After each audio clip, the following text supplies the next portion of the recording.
What's up, guys? Riccardo Baleia here with another episode of the Riccardo Baleia podcast. This is episode 10. And like always, guys, before we get to today's guest, I just have a quick request for you. If you can click on the like here, give me a little subscription. It means so much to me. And let's get right into it, guys. I have a special guest, good friend of mine, somebody I've known for almost 10 years now.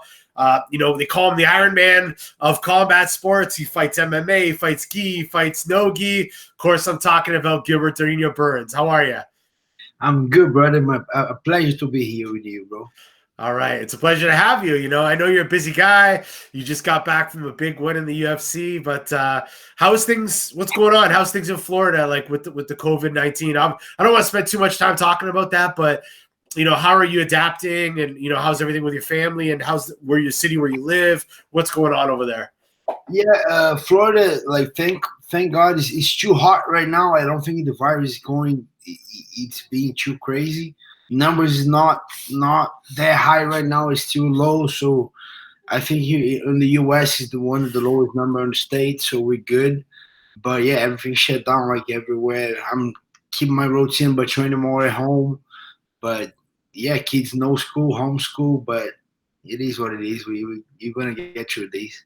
Yeah, how are you adapting to being a teacher now for the kids at the homeschool? I got to do it with my kids. I'm like, certain times I'm like, I don't even know the answers here, but I don't even know the answer. I'm like,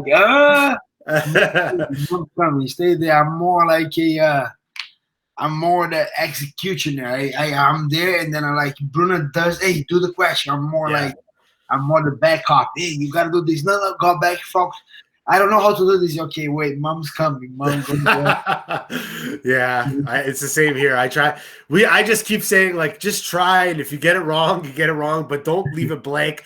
Just try. Who cares? And we'll see what the teacher says. But yeah, it's tough. We're here. It's not crazy, but everyone's having to adapt to it all over.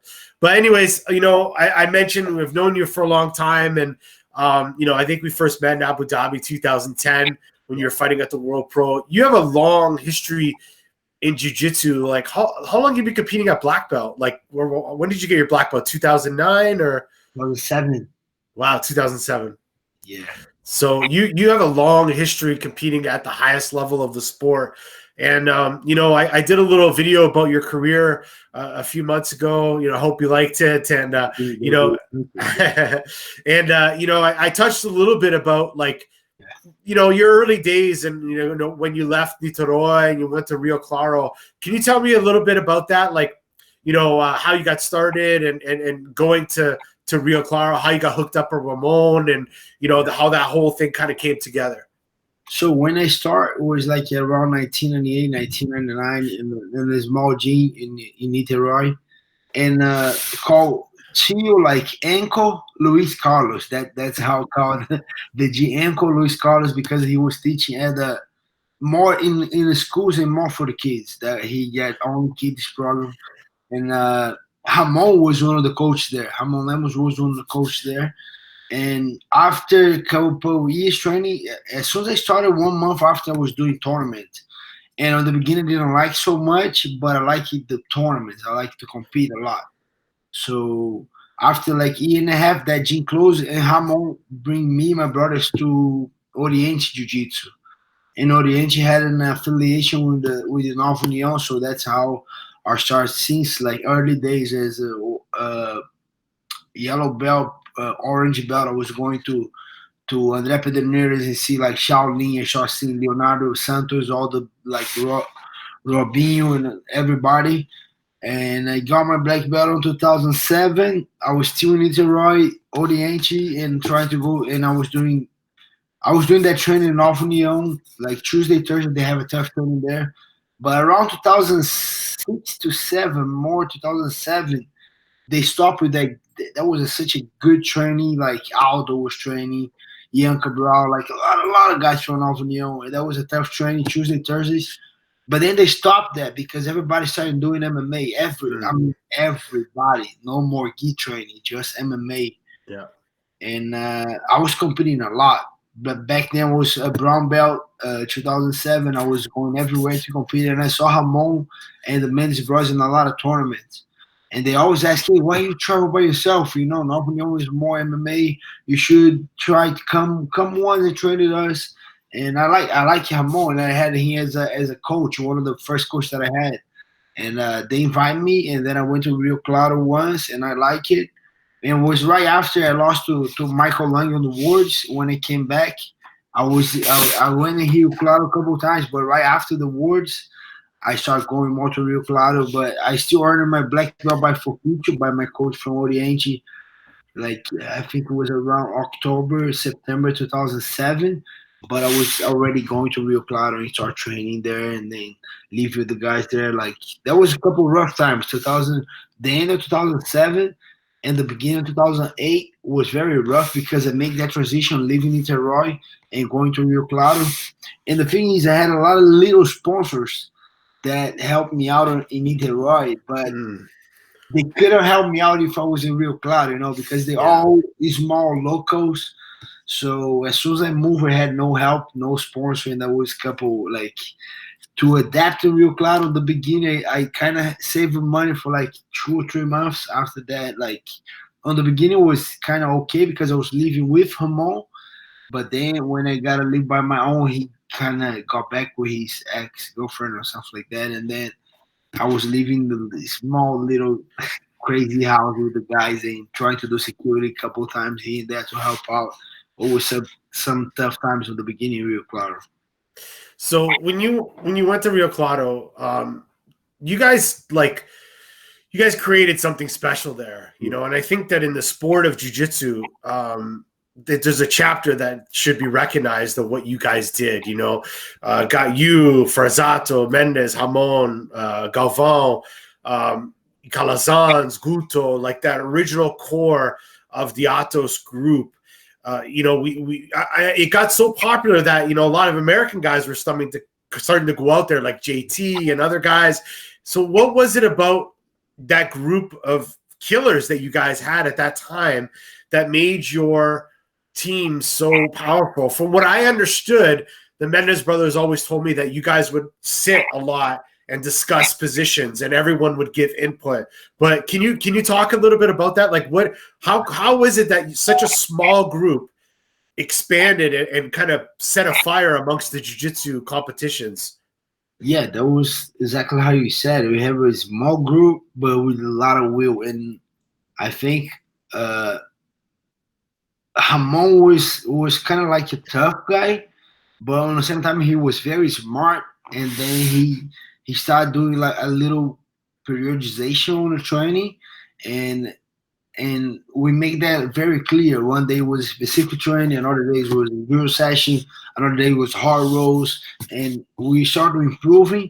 And we get to a point that we start discussing positions. Like I was having trouble to pass the guy's guard. I was the guy that literally loved to play on top, takedowns, and most of the guys were just guard players. And I was like, sometimes I had trouble, and then I was asking, and every day was asking, like, no ego aside. I think that was one of the things. We didn't have an ego at the gym, and we're training hard, but with a lot of respect. Nothing roughing, nothing crazy, but super hard. And we get to a point that was like, hey, look at that position. I was trying that, and especially most was Rafa. Rafa was very creative, and then he was, let me try this, let me try that, and then he was always. I kind of taken my part a little bit away from that because I was kind of like copying the guy, taking a couple of things away. But Rafa was very creative. He made some couple of guys, couple arm bars, couple passes that were like, wow. And then he was super creative. But you start with the point like that the quality was super high, so high, and we were training so much, and very opening to learn that the position started creating. That's how we created 50-50. And the leg drags and a lot of things. That was back then because we were. I think another thing too, Rio Claro, we have nothing to do in there, bro. Yeah. Like literally nothing. So we were literally leaving at the gym and leaving on the side was the side of the gym, like in the side. So it had nothing to do. I would just come to the gym, hang out in there. After training, we were there for a little bit, asking position. And one thing that I think we're very obsessed too. We're super obsessed. We improving, we get better, and when we were not training, we go to Mendes Bros' house and then we watch a lot of DVDs, a lot of crazy DVDs, positioning, and try to do this, try to do that.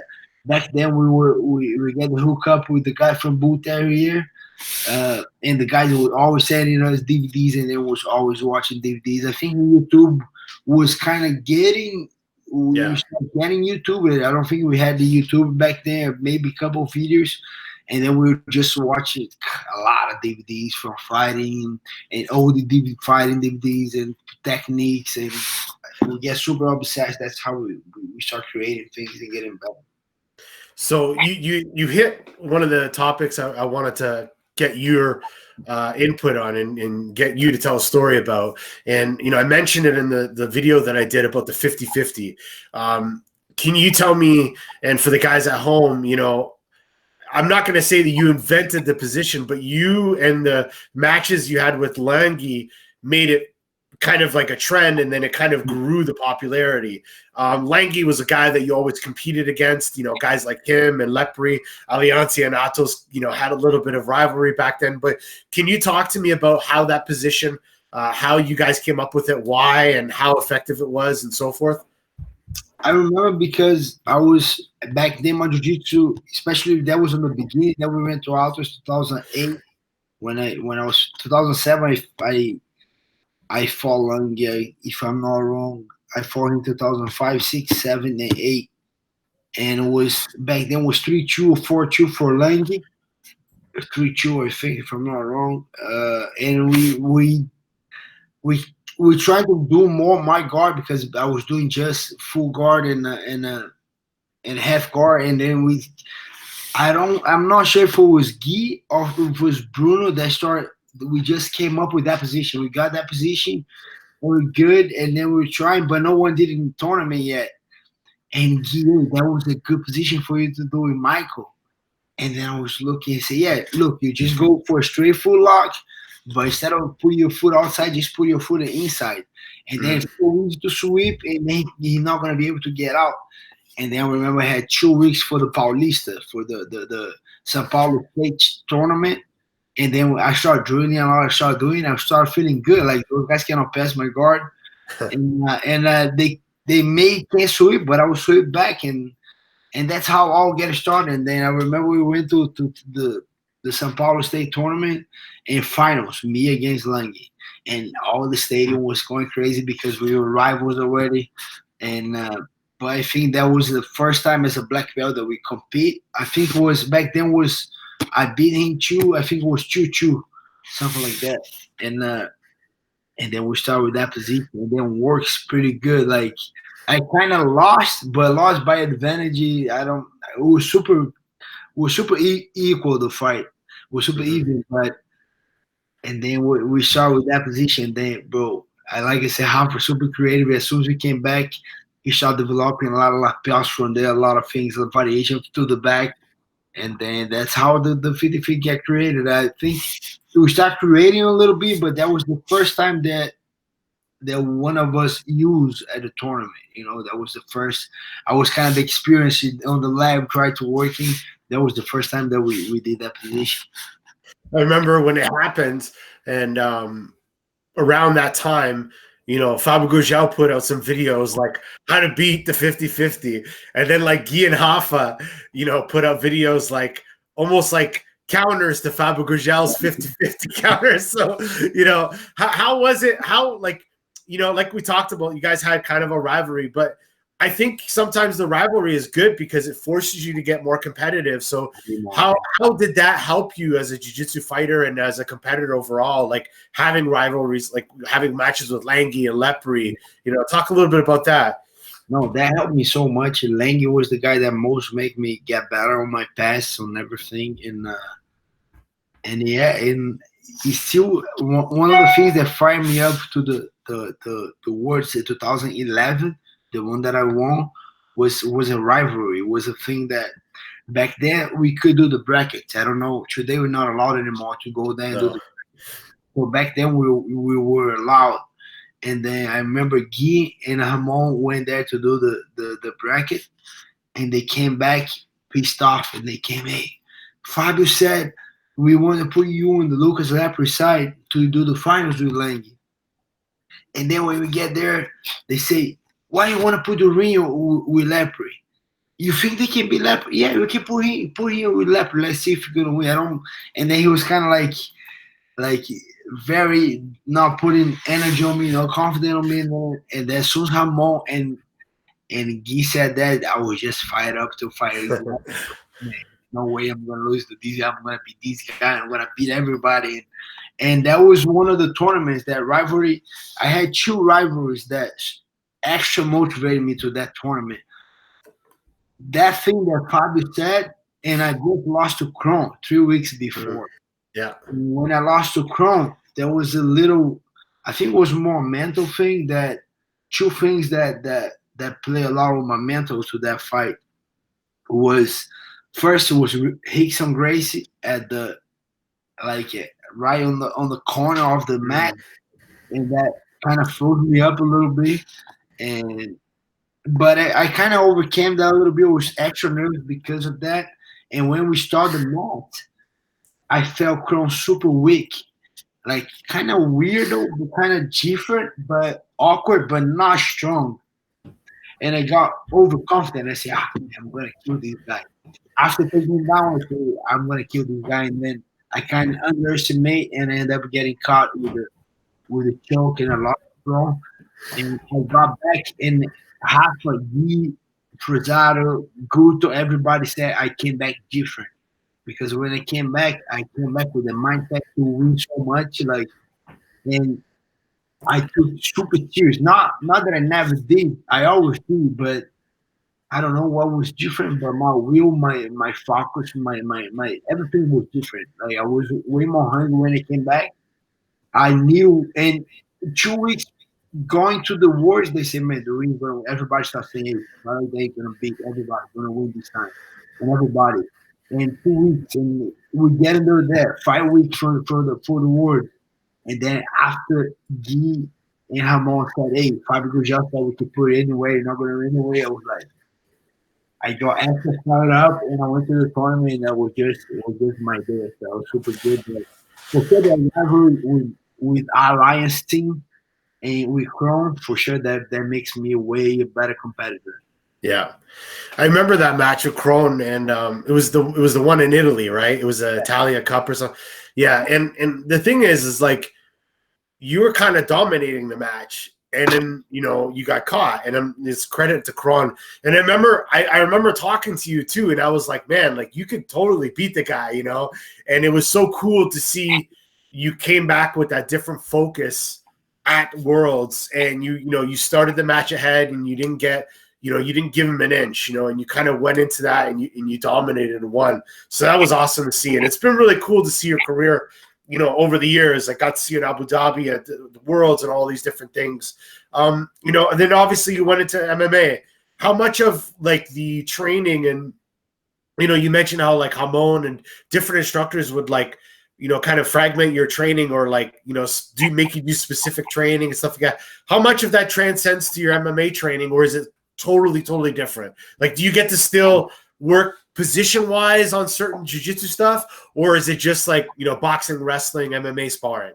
No, I do a lot of specific in everything. I kind of learn on that way, and I take that everywhere I go. Like, I gotta do a little specific. Like, even if I do boxing, I kind of make that boxing as a jiu-jitsu, and I kind of take those like 3 techniques, and I drill that a lot. I'm just gonna drill these. And even if you go to a kick or wrestling, I kind of do the way I did in jiu-jitsu. And I think that's what been helping me a lot, because sometimes I don't focus on a lot of submission. And I remember back then we didn't train a lot of position, like a lot of different techniques. So when we had a drill session, we get like, especially me, I got 2 takedowns, 2 passes, 2 sweeps, and 2 submission. Then we're just gonna work that over and over and over and over. And that's same thing that I do with my striking. When I go to striking, okay, I'm gonna work this combination. That's it. And I just drill. Takedowns, like wrestling takedowns, I'm gonna do this that drill is like true techniques and drill. That's the same thing I'm doing. But another thing too that I do a lot when I go to it, especially for a camp, when I'm getting prepared to a fight, I I take that mentality from real claro. You know, I gotta. It's on my mind. I gotta be back in real cloud. You know, I gotta be tough. I gotta be hard. I gotta be smart. I gotta study position. Gotta get obsessed. I gotta like. It's not gonna be easy. I don't want it to be. I don't want my training to be easy. Don't need to be like crazy hard. Like but gotta be to a level that's tough, and that makes me better. So my mind when I'm in camp, I'm back in real cloud. Like we're gonna train hard and I'm gonna get obsessed and I'm gonna do a lot of drills and the way I do kind of what I did, what I learned from Ramon. I do a lot of notes.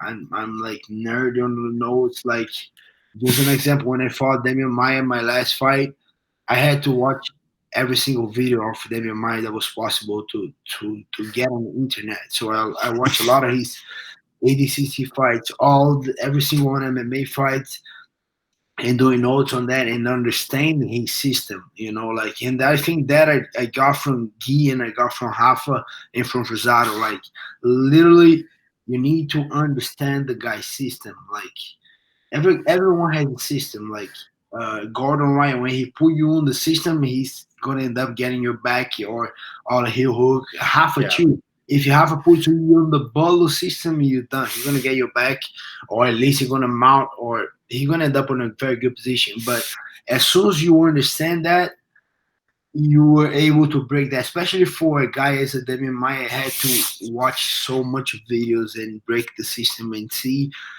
and make.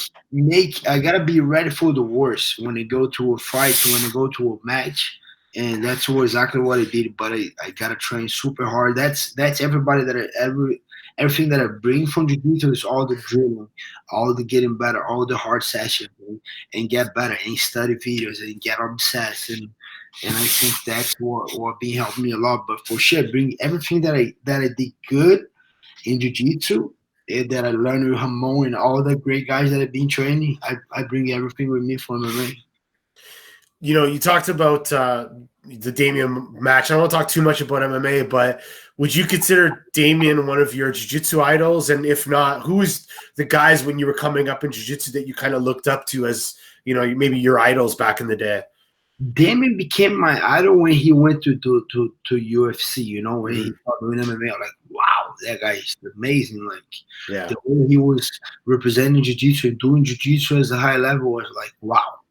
But when I was starting jiu-jitsu, my first number one was Vitor Shaolin, because he was on the magazines and then he was on the videos, on the VHD videos that I was watching.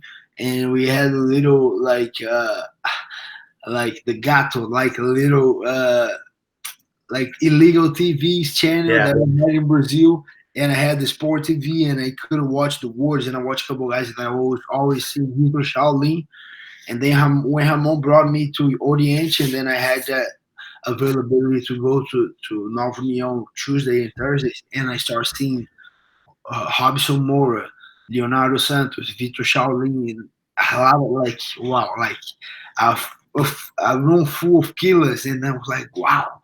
And I was watching that, and I saw Shaolin being a leader and training. So he was the guy in charge. He was the guy that did the specifically all the techniques, and he was training. And he was the most conditioning guy ever, like crazy. And I saw a couple rows, he and Leo Santos, and the training was tough.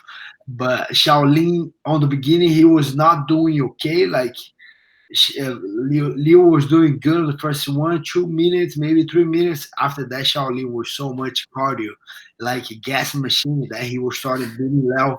And then he was a little even. He said, okay, Leo, let's go another one. Let's go again. Then he started going again. And I kind of saw that, and I just want to talk that. I just want to be that. Like, since my beginning days, I just want to be like these guys. I want to be like Vitor Shaolin. And then I was asking, like, literally at the beginning, I think he was the guy that gave me my nickname Durinho. Okay. He's the one because my name is like the way I learned from my parents and my grandfather. He's a Gilbert Burns too. And the way I learned to say my name is Gilbert Burns, but in Portuguese is Gilbert Burns. They say very young. Yeah. But I like people to say correctly. So everyone that is saying what's your name, they say hey, Gilbert, and everybody like, wow, no, your name is Durinho right now. I don't like. He was like, and then he put that nickname, and then he was always cool with me. And I was, hey, what do you do to be sure? Like you say, you gotta run. And since the beginning, like we're talking about orange belt, the beginning of the blue belt was running. I was doing pull ups. I was doing like because I want to be like Shaolin. And after a little bit, I want to be like Terere. He was on the like first one with Shaolin, then Terere, then Galvão get more on the picture too. And that was the three guys that I want to be that as a jiu-jitsu practitioner. I want to be like these guys. Then of course, Jacare 2004, Yeah. 2005 when he got crazy. Then I want to do judo. I started doing a little judo. I get judo class at the college in Rio just to go to just to be like Jacare. And then I started. Wow. That was the four guys. That was Shaolin first, then Terere, then Galvão, then Jacare. It's funny because I'm going to be doing a little short, kind of like a career video about Terere. So I've been watching like a lot of his matches. Like I'm editing them every day and I'm watching. So the guy that he fought the most was Shaolin. Shaolin. You know what I mean? And then when I spoke to Shaolin a couple weeks ago, I said to him, you know, how well he was known as being a top player. And he didn't get offended, but he was kind of like, I'm a guard player. Like I'm a guardero. Like I have a good guard. Like, and he's like, but people always, you know me as because I wrestled and all this and I got good at it. But when I started to watch a lot of the 10-a-day matches, I was like, shit, Shaolin has a really good guard. Like he's got good counters. He's got like even to 10-a-days, like really good sweeps. He would counter them so good, you know. And then his guard was sick. So it's funny. He never really got a lot of credit, you know. I think it's just because his wrestling was a little dominant, you know, but he's got a really good guard. Who do you think you developed certain position from? Like your guard, where did that come from? Was that all you, or is that somebody that kind of outside of 50-50, like your core jiu-jitsu? Yeah, that was all from my coach, from Rafael Barros Fofitio. He was the guy. He was a world champion, blue belt, like little Mike Musumess. He was roosterweight, world champion, blue belt, purple belt, brown belt. Today he's a lawyer, a doctor in Brazil. He's the lawyer from the state. So Okay. yeah, and he was the guy that implemented all my jiu-jitsu. Like we did a lot of half guard, we did a lot of full guard. I never liked to play guard so much because in the beginning, like you said, I saw Vitor Shaolin on the top, like mashing everybody, and I'm just like I want to be like this guy. And I saw him wrestle a lot, and I always do guard, like especially for MMA, you have to do guard, like learning how to do guard, and I'm doing a lot of guard for MMA. But come on, I love to be on top. I want to be. I rather stay on top and do takedowns than everything. Like one of your specialties is your back takes. I think you're really, really well known from your back take. Where did that develop? Is that and I always talk about the back take coming from the past as being something that specifically came from a lot from Terere, like passing to the back because Tellus would turtle. And then obviously Guy and Hoffa would always emphasize that, you know, a lot of the Atos guys. Where did your back taking system, you know, kind of develop and how did that come about? That was for feature too. I was passing and a couple guys was getting turtle to recover, and then he was like, and even Ramon, as soon as I had the conversation with feature, he always said, let's start taking the back. And Ramon too, hey, when you fight everybody, just focus on take the back. Don't worry too much about pass.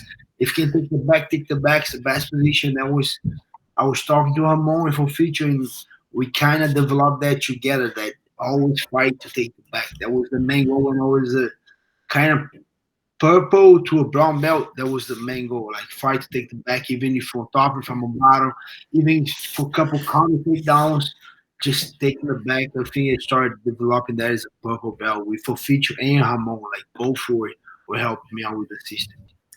So, you know, you trained Obviously, you got your black belt 2007, so it's quite a while ago.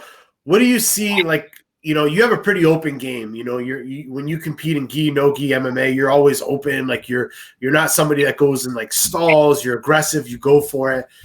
What do you feel about today's jiu-jitsu? Because you're still competing in today's jiu-jitsu. You're doing gi tournaments and everything.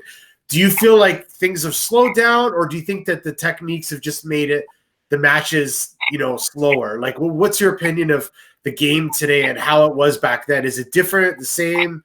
What's your take on it? That is a tough question. I think it's a little, for sure, it's improving, in my opinion. It is getting better. It is different, and we have a couple guys that is just a different level, like Muscle Massive, different level guy. And we have Luke Lepre still dominating. And we have a couple guys that I like so much, that the Australian guy, what's his name? He just lost his name. Guy from Australia, lightweight. Levi Jones. Levi, Yeah. very good. We have Renato, super good. And I think we have a lot of guys that have open jiu-jitsu, like Mirigali.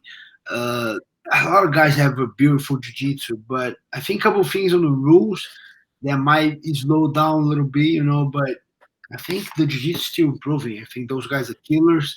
Those guys that are just at it, a couple guys that I keep watching, and that guy that are just competing in the Polaris. Wow. Tommy Langarker. Yeah. Wow. Tommy Langarker. Yeah. High level. I saw that guy fighting. When they asked me to that match, I just want to fight so bad. They were like, wow. So you got to fight that guy. All right, let's go. And then I still went to AOJ to train half and gi for this guy. I was getting prepared, but I still love the gi. I teach the gi. I have a couple private guys that are still doing gi. I do, but not as much as I used to do, and not as much as these guys do today. Yeah. I do it for fun, I do, because I like it. I still drilling a lot, but it's just in the different. I gotta train so much. It's not even an excuse, because when I put myself off there, I still wanna win. But I think today is just a different level. Everybody's training so much, he focus, and for sure the technique's getting better. I think we're improving for sure. The jiu-jitsu is still improving. It's not the same. It's getting better. Everybody. I just don't like when the guys avoiding each other's game, and that's the only thing that we didn't have before. Like, if you pull guard, I'm playing on top. Like Shaolin, Terere, these guys. If I want to do a takedown, I'm gonna stay on top, and I'm gonna do a takedown. If you pull, I get up. I don't like when they double pull so much. When match goes only on a 50-50, and I don't know, they're just afraid to open the game. And the beautiful jiu-jitsu is when they open the game and they just go crazy. And I like that. That's a fireworks when that's why I like Bushesh a lot, Leandro Law, a couple guys, when they go crazy. They don't. That's the kind of jiu-jitsu that I like. Talking about Leandro Lowe, you're one of the only guys that have kind of beaten him a few times. He's beaten you the last time you guys fought at Copa Podio, but prior to that, you beat him at No Gi Worlds. You beat him in some other gi competitions. And Lowe is regarded as one of the greatest of all time for sure. But what gave you an advantage against Lowe in your matches? Why do you feel like you were coming out on top more than you were losing? And what was it about his game that you kind of had the secret recipe to fight him with? I think he's kind of like, the way I felt him like my brother. And I used to train a lot with my brother, like very comfortable on the back, very flexible. And I trained the good, and I like to play more on top. And I kind of pulled him a couple of times. I was feeling good, and I had such a good trainer. Like back then, Guto Campos. He was super long, very strong, and I got Rafa, Gui, Cruzado, Caporal, Calazans, everybody. Like, I was training those guys daily, 3 times a day, and I was so prepared. And then I'm like very aggressive, and I feel that we were stronger than Law too. And I think, if I'm not wrong, we fought 4 times, and I beat him 3 times, and I lost the last one. And I remember we got to a point that he don't want to fight me anymore. He was just like, one time when we get to those FEPA. FEPA is the guy that does the BJJ stars. He was doing a tournament in Brazil. Yeah. we make him. That was I think 5,000 reais back then. It was like very good money, and I was doing great. And I was training with Davi Ramos a lot. I brought Davi to Atos. He was training us, and then I got to with Davi on the semifinals. Me and Davi, and on the final it was Law already, but Davi just opened for me in one tournament, and I had to open for Davi. In the finals was Law, and then Law beat Davi, and we went to the podium. And then when I get on the podium, like I know I could beat the Law, and I was like, wow, we lost just 5 grand. Wow. And I beat the Law, and then he say, hey, thank you. And I say, why? Because if I fought you, I didn't make that money. I need that money so much. But if I was fighting you, I know I'm not good. I know I could have win. And I was just like, wow, I'm on this guy's head already. And then yeah. But I think the way I feel, I was just comfortable with that kind of type of guard, and I was very aggressive. And I don't think he was, because at the time my obsessed with passing guard, with understanding, training these guys and learning. I knew so much about guard, about balancing, playing loose, like setting you up to you make a mistake for me to pass. And I was very comfortable with the guy. Even he was long, but I had partners that was just similar and stronger than him, and the guys with different type of game. I had his number already because of Rosado, Gui, Rafa, Gudo, and everybody. I felt very comfortable on top of him. Is there, like we said before, you fighting gi, no gi, MMA. Before we started, we were chatting about maybe doing another super fight grappling potentially. Is there somebody you want to fight in grappling, gi or no gi? That somebody that you kind of, you're interested to fight, or you want to rematch with, or anyone that kind of comes out in the top of your head? Yeah, a lot. I want to fight everybody. I have a lot of guys. So one that I really want to do, I just got. So yesterday, they had a show in Brazil from the Canal Combate, and I don't get me wrong, I love Demian Maia, but a lot of guys, like 15 guys, if I'm not wrong, I got 10 to 15 messages yesterday because they had a show in Brazil, and he was on the show, and they was asking him like, hey, what's up with your fight with Durinho? What did you learn? And then he said, no, that was just a lucky punchy, and that I want to grapple with them. That's the number one guy that I want to grapple, because we kind of didn't grapple. We grapple because I kind of learned. I understand his system so much. As we grapple a little bit, I just got back on my feet. He did good. He went to my back, but bro, like I said, Rafa was living on my back in Rio Claro. Mm-hmm. I have these guys with me. I kind of know what to do when I get on the bad position. Tell me a guy, like point me a guy that Damon got the back and escaped from nobody, and then escape, and I kind of knock him out. And that's the number one fight that I want right now. I heard he want to grapple. I want to grapple Damon just to But another guys too. I want to rematch with Gary Tonon. Would be kind of hard right now to set up a weight class, but I'm just coming up and I'm getting bigger right now. But Gary Tonon, Demian Maia, Craig Jones. I wanna no excuse. I lost to Craig Jones, but bro, that was such a bad week. It was kind of. I kind of thought that I had the coronavirus back then. Oh, really? Because I was so sick, I was so bad, but I was there already. I went all the way to Portland. I was there already. I don't care. I'm gonna fight, but I wasn't feeling good at all. That's one guy that I want to fight, Craig Jones. But I'm not gonna stop. I have so many guys that I want to fight, but like I said, it's not an easy fight. It's always a challenge for me, but. I think those number 3 guys that I want to grapple Demian Maia. I want to rematch with Gary Tonon and Craig Jones. Okay. Well, listen, Damian broke the news to me. That was on my podcast about him wanting to come back to grappling, and I'm supposed to do something else with him. Like we're going to continue doing the podcast, so maybe I'll bring it up to him and see what he says. You never know. Well, I think he's out. I think he wants to have one more fight in the UFC and then do a grappling fight. But now that I know, the seed is planted, so I know some people. We'll see what we can do. I got a couple questions from some fans that sent in. Nothing too crazy, but couple guys asked. So obviously we talked about some of your big wins, but what was the biggest win in your career? What was the most satisfying grappling or jiu-jitsu match, or what, either a tournament or match in particular? What was the one that was like the most important one to you? I had couples. I think the first Brazilian national was nice, 2010, when I beat JT on the finals. Beating Lucas Lepre because of all that thing that Fabio Gurgel was saying, 2011 was good. The rematch with Kron was nice.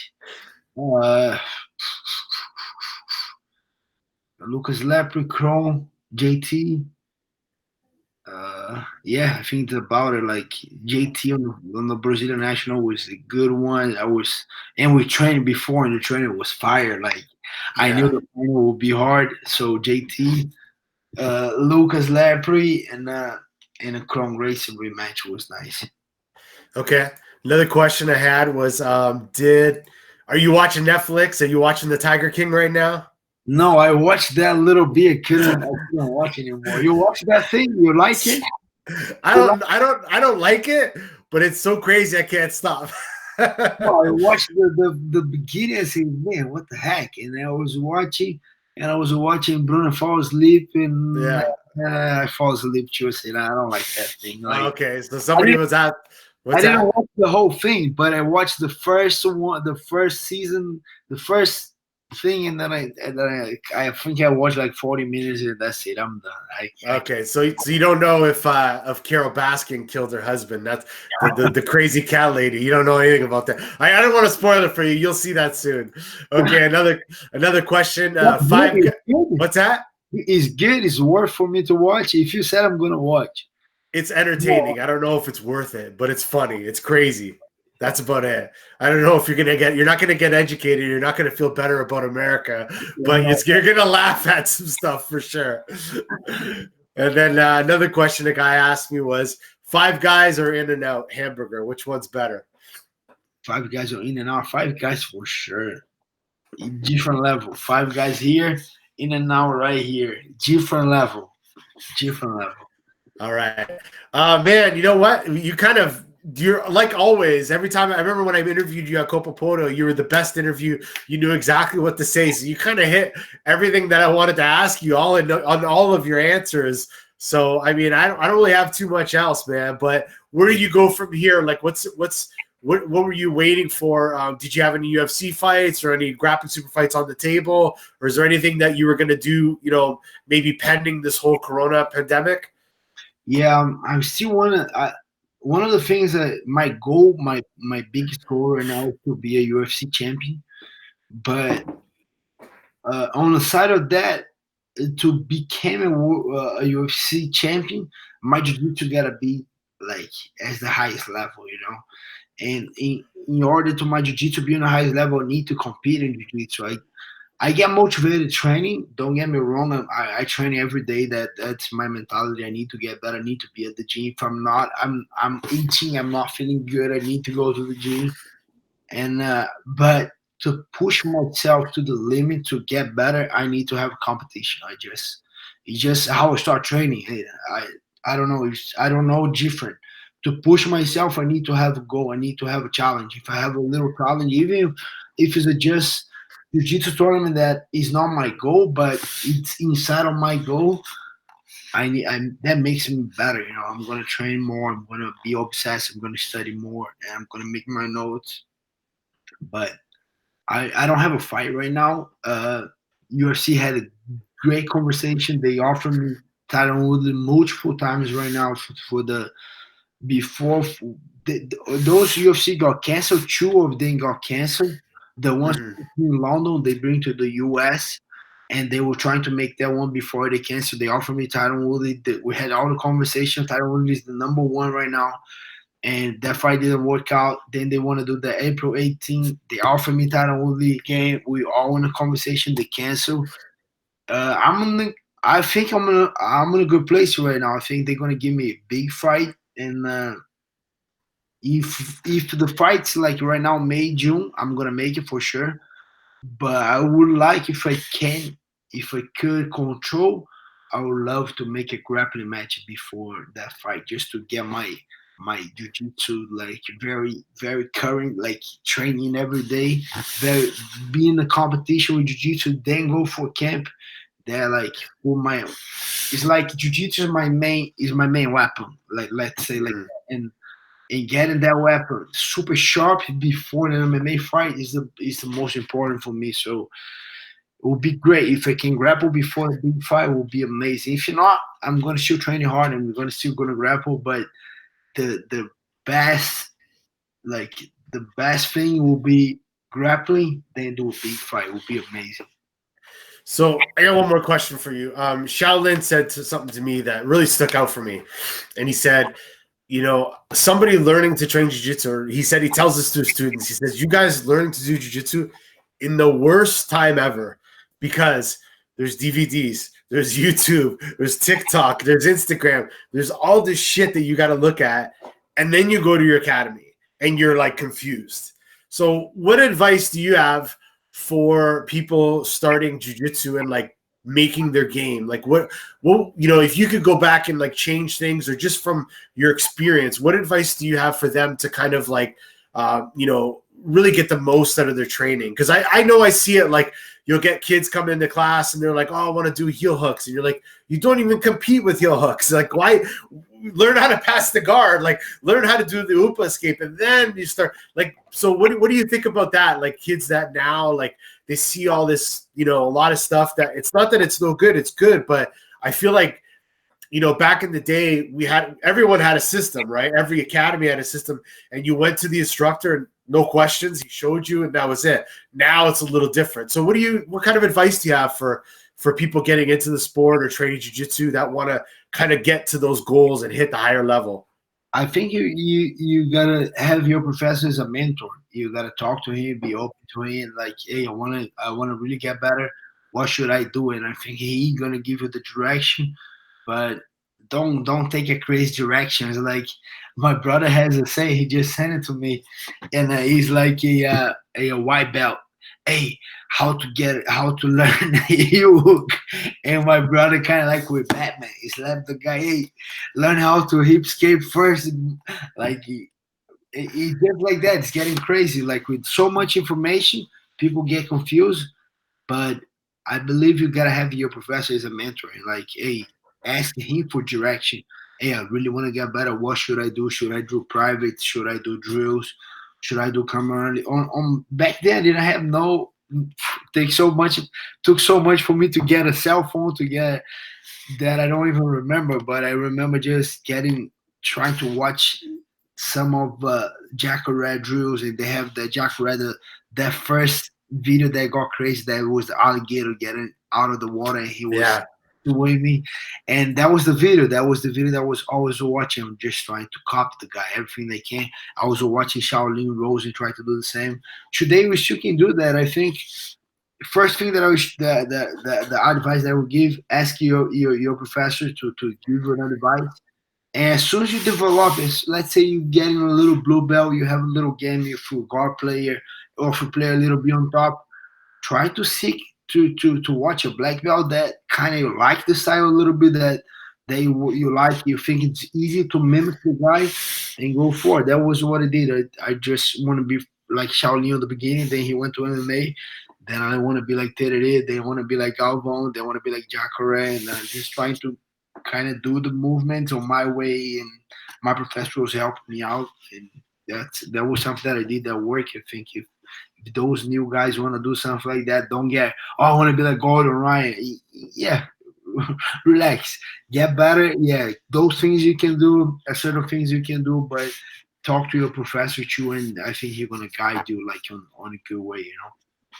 All right, my last question. I know I said that already, but what was the match, like your most memorable match that you watched from back in the day, from like that era, from when you were kind of coming up in jiu-jitsu, you know? What was your most memorable match ever seen in any tournament? Easy. That's an easy question. The most fun match that I had, I still got chills from today, was Fernando Margarida against Jacare, the World Cup 2004 in Bahia. So that was a crazy one because I won as a blue belt. That was my first like big tournament as a blue belt, and I won this one. And we went. That was crazy travel because we went with the bus, and that was plus 30 hours with the bus. That was like almost 40 hours with the bus, and Wow. and the bus broke multiple Oh. times on the way. And we were cutting away, and we went out, and the bus just stopped. He's broke, and we were running, and like Aldo was on the bus. A lot of guys. The bus was from Nova Uniao. Davi Ramos was on the bus. Aldo was on the bus.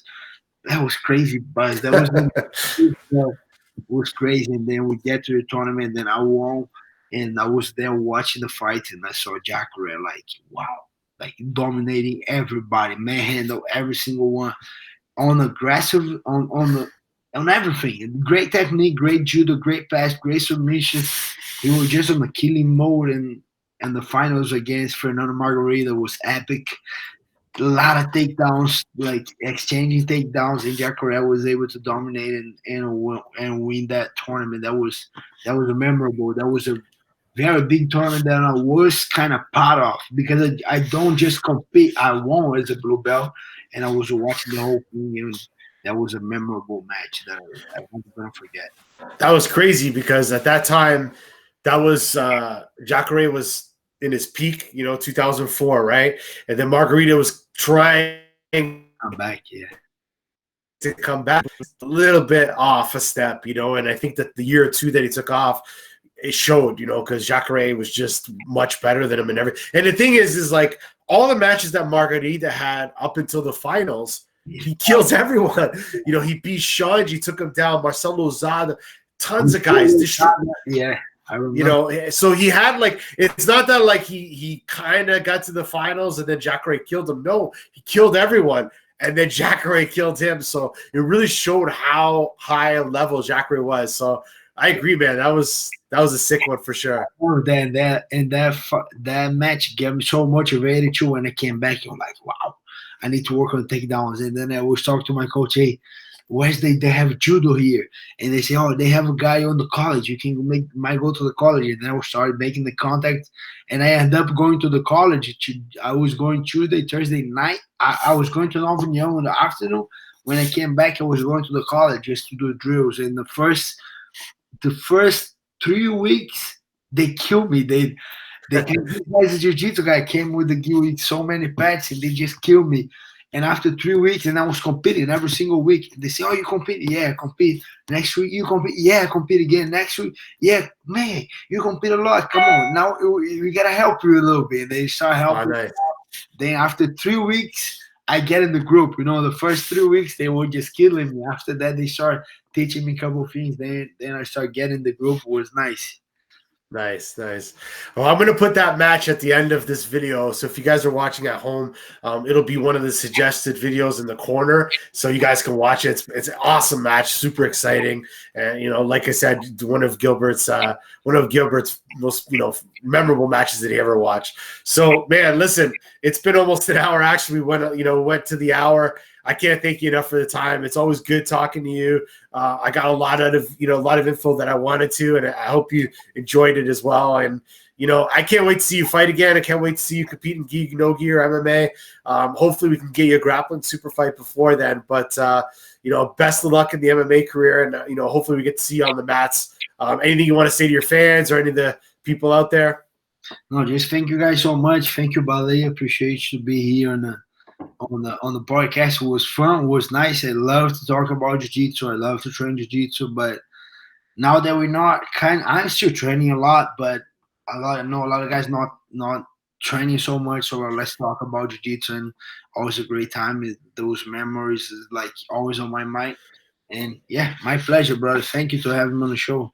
All right, pleasure's all mine, guys. So listen, next episode, I'm gonna have, I think it should be in about a day or two, guys. This episode will be up on Monday. Thanks so much for watching, guys. Hope you enjoyed it. We'll see you guys in the next Riccardo Baleia podcast, episode 11. Special guest as always for that one. Once again, thanks, Durinho. I'll see you guys next time.